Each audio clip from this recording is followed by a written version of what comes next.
On August 4th, 2025, the music world lost a legend whose voice roared with soul and whose choices shaped rock history. Terry Reid, known as Super Lungs for his electrifying vocal power, passed away at 75 after a fierce battle with cancer. Born in the quiet village of Bonamassa, England, Terry's journey took him from opening for the Rolling Stones at 16 to turning down offers to front Led Zeppelin and Deep Purple, decisions that defined his career as much as his music.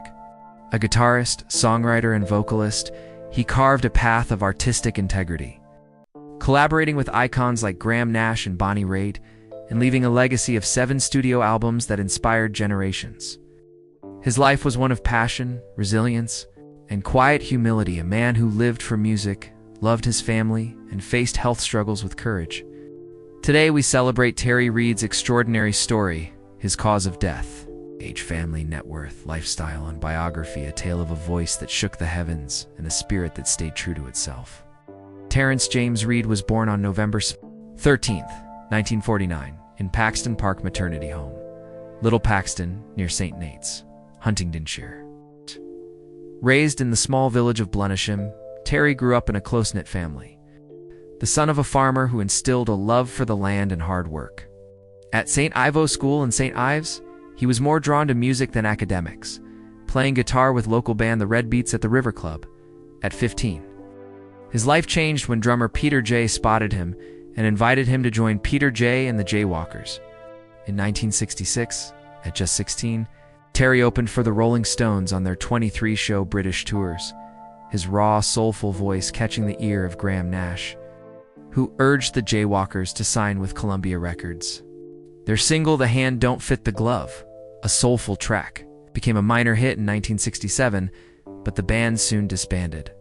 Those early years were a whirlwind of teenage ambition, with Terry performing alongside Mick Jagger and Keith Richards, his voice already earning whispers of greatness.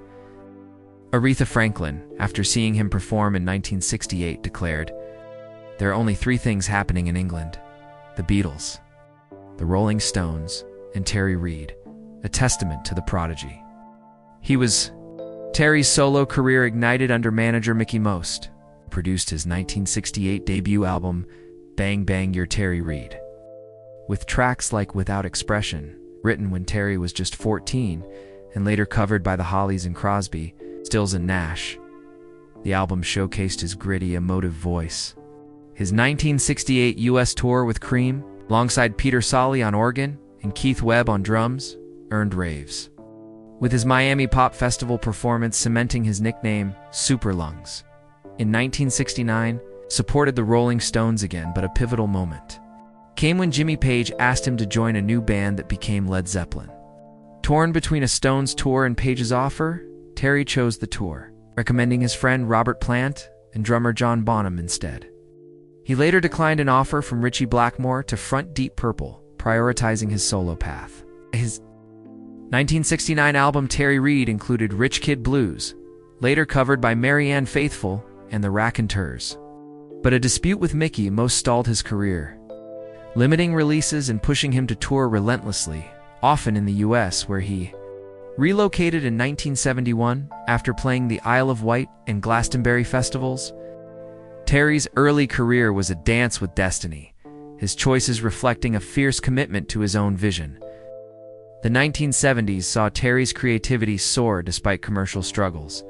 His 1973 album River, a free-roaming masterpiece with David Lindley on pedal steel, was a critical gem, but ignored by Atlantic Records, who wanted rock over jazz. In 1976, Nash produced Seed of Memory, a soulful blend of pedal steel and melody featured in films like The Devil's Rejects. Rogue Waves in 1979, produced by Chris Kimsey, brought an electric edge but also flopped commercially.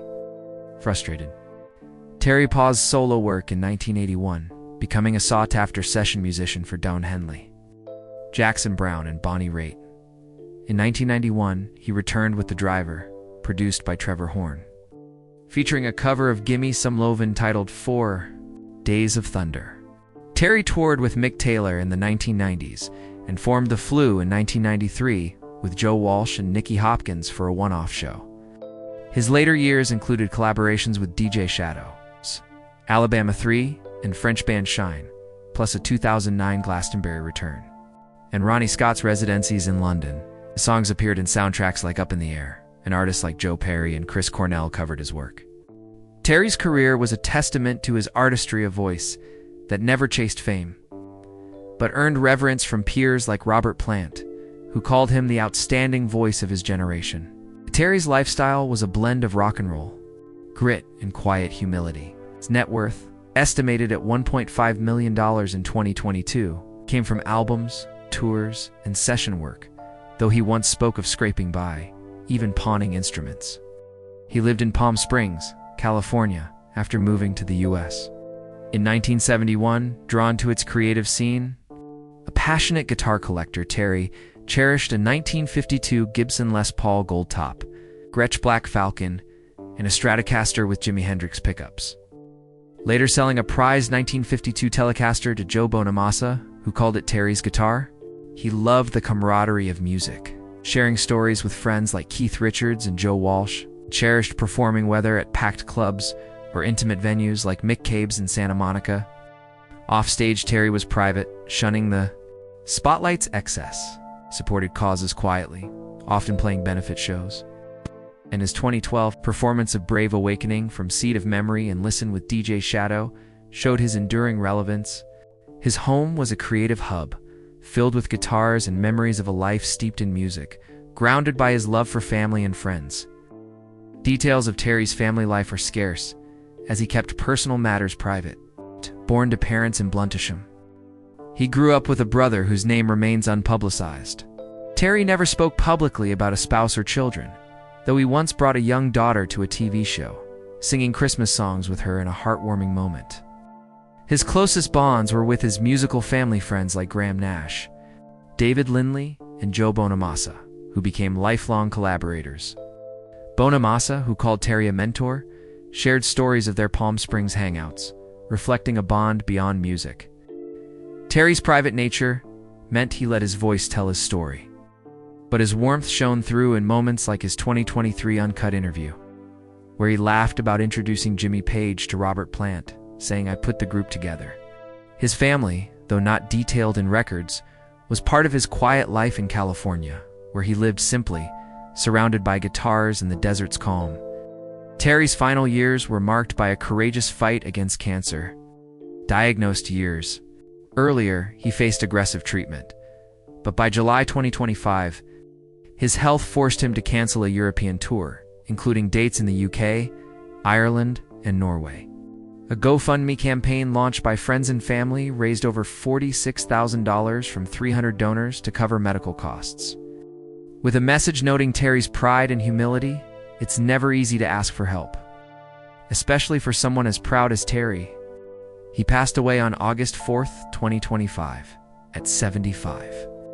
As confirmed by posts on X and news outlets like Musica, Radar, and Uncut, Joe Bonamassa's tribute called him one of the greatest to ever do it and a beautiful soul, while fans mourned on social media, one writing, "His guitar and voice will live on."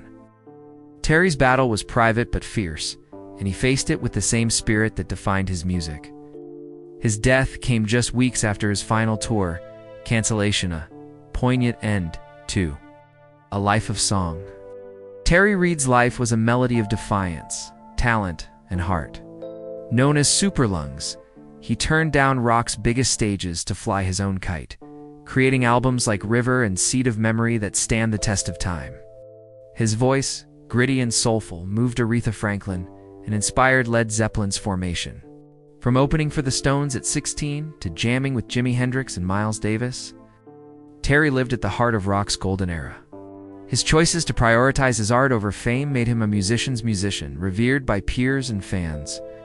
In Palm Springs, he found peace, surrounded by guitars and friends, his legacy carried by songs, films, and covers by new artists. At 75, his passing left a void, but his music raw, real, and timeless echoes on. If Terry Reid's story of soul, struggle, and singular talent has moved you, please like this video and subscribe to our channel. Let's keep his voice soaring, a reminder of a man who sang his truth. Thank you for joining us and celebrating Terry Reid's extraordinary life.